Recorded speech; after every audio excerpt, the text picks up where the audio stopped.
All right, Hello. Elizabeth. Hello. What are we talking about today? Surprise me again. Okay, this is a topic that is very near and dear to my heart, and a topic that does not have a lot of stuff out there other than the handful of things I've created. I haven't seen a lot about it. Breakups. I know. What about them? Just in general. No, I'm just kidding. I actually have a question. So I, on my Instagram, I put a question box to see what people wanted to hear on my YouTube videos. And then surprise, I got to have you on the YouTube videos too. So a couple of these I've plucked so that we can talk about them and I can get your thoughts. Great. The specific question was about recovering from a breakup. So maybe there's some more information about breakups that you want to share. I have lots of things to say about breakups. So I think keeping it to recovering from the breakup is important, but if there's any bonus stuff you want to add as a framework, feel free. I can only speak from my own experience here. Okay. And I had a very, very painful breakup when I was almost 21. That was a long time ago. I'm 52 now.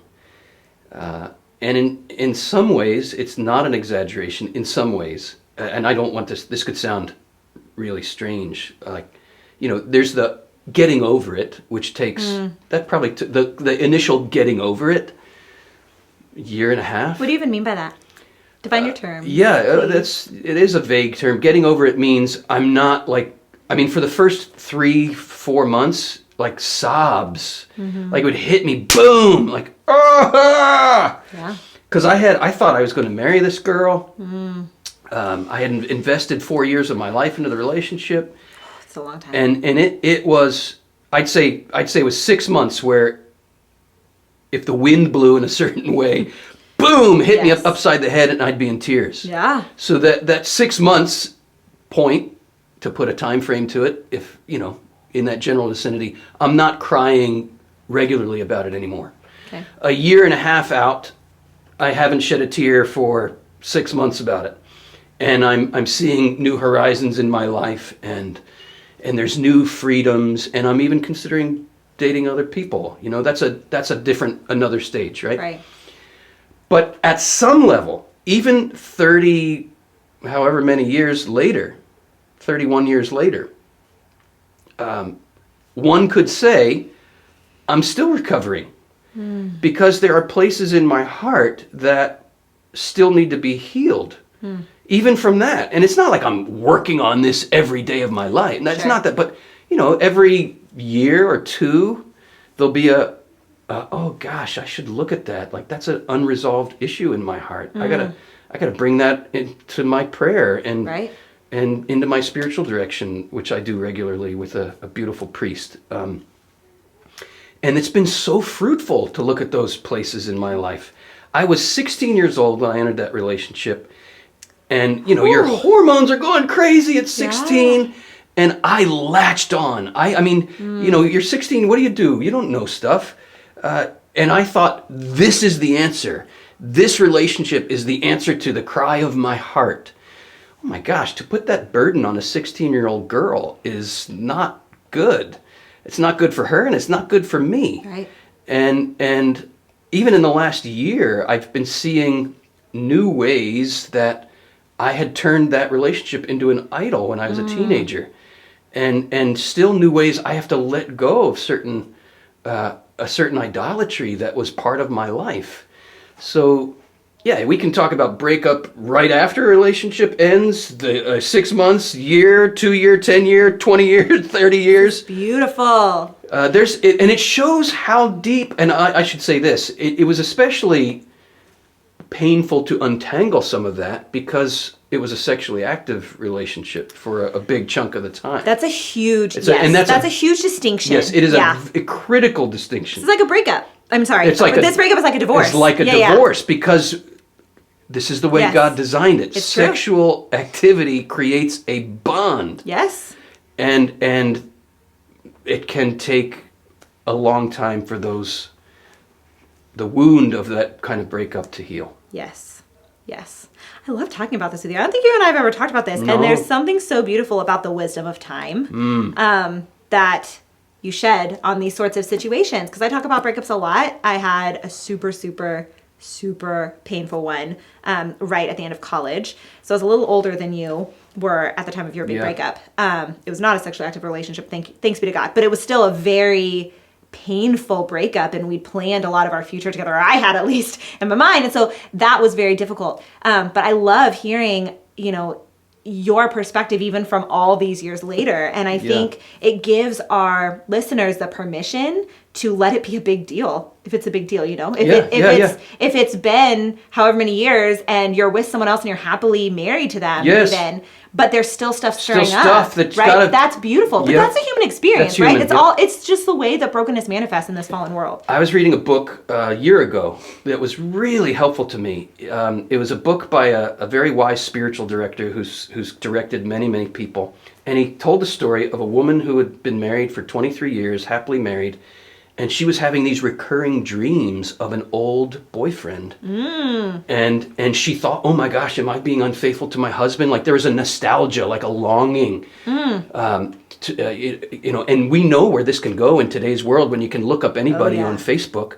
I know a dear friend of mine whose parents got divorced 25 plus years into marriage because his mom looked up an old boyfriend on Facebook, and she divorced his dad and went and married her old boyfriend. So what that indicates is there's unresolved stuff that has to be looked at. One of the things that has helped me tremendously in spiritual direction is to realize my issues are not about that girl I dated. Right. Yes. My issues have to do with me and my relationship with God. Yes. Because that relationship was a God substitute. Right. That was an idol in my life. Yes. And the healing that I've gone through even later in my life in regard to that relationship has been coming to see that girl as an icon, a beautiful icon of what I was really looking for, which was intimacy with the Lord. And what a male-female relationship is supposed to be, a sexually active male-female relationship is supposed to be, is a sacrament of our relationship with the Lord. And when it is a sacrament of that, then your relationship with that other person, I'm talking about my wife, becomes the means by which you grow in intimacy with the Lord. But when that relationship, a sexually active relationship, is an idol, it becomes a block to your relationship with the Lord. And so that's what I've been going through even later in my life, is seeing those blocks to a relationship with God that were created by this idolatrous situation. I've needed to revisit that. And it doesn't mean I'm being unfaithful to my wife because I'm having these thoughts. It means, oh my gosh, this is coming to mind. The Lord's actually bringing it to my attention in my prayer life because I have to experience a deeper healing.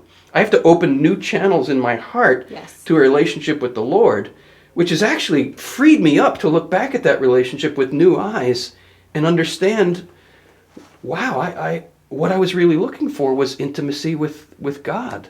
Yes. But I treated this as a God substitute, an idol.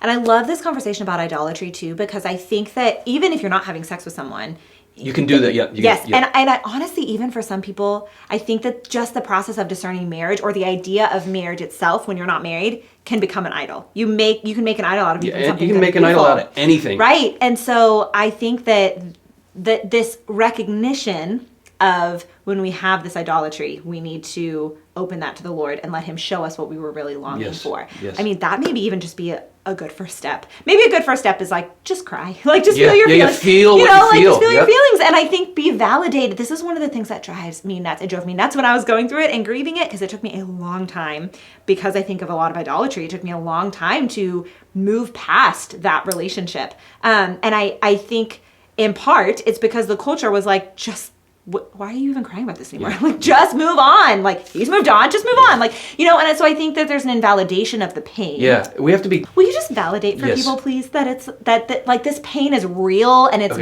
Okay, this is what we need right here. Thank you.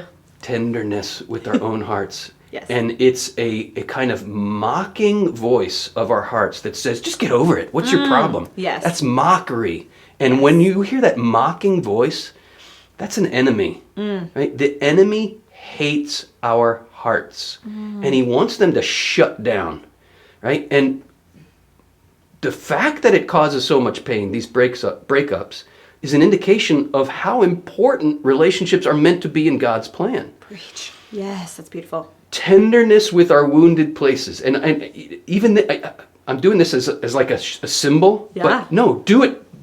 Be tender with yourself. Even massage your own heart. Seriously, Yeah. like it feels kind of good when you do that. We need to be tender with ourselves, Yeah. not like wallowing in the mud, but just a recognition. Wow, this was really painful, and that pain is an It's like a map into my heart. Follow the pain where it goes into those places. Wow, a map. A map into the heart. The pain is a map into the heart. Don't go in there alone. Don't go in there alone.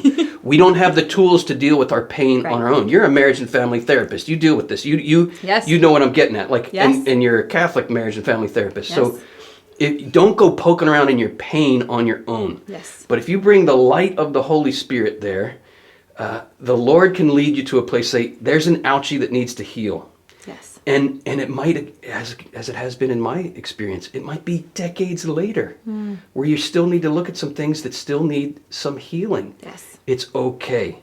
By all means, don't think the healing will come by returning to that relation. The healing will come by opening the ouchie, by opening the pain to the healing tender touch of the Lord and to the healing tender touch of others, like a counselor, like a spiritual director, like an understanding friend.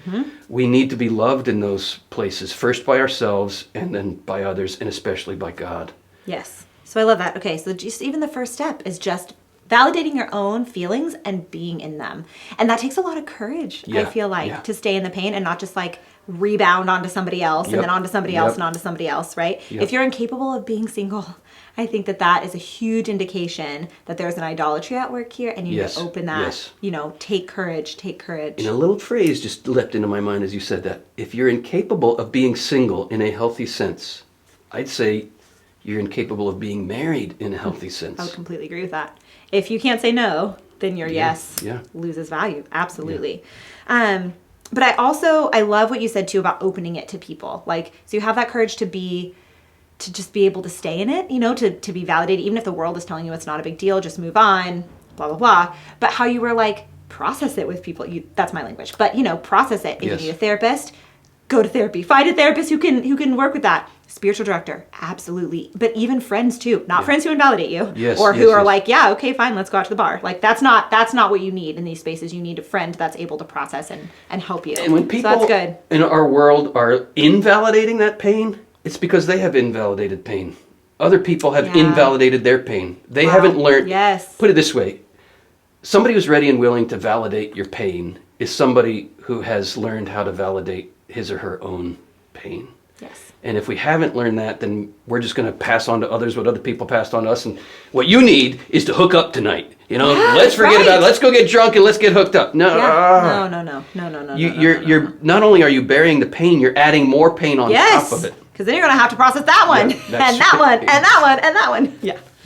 Yeah. Here's the good news. We have a God who loves us in our pain, and he wants to walk with us into those painful places to bring healing. We at the Theology of the Body Institute want to walk with you into that healing. Check out some of our other resources. Check out other videos. Consider taking a course with us sometime. And if this video has blessed you, share it with someone else and consider subscribing.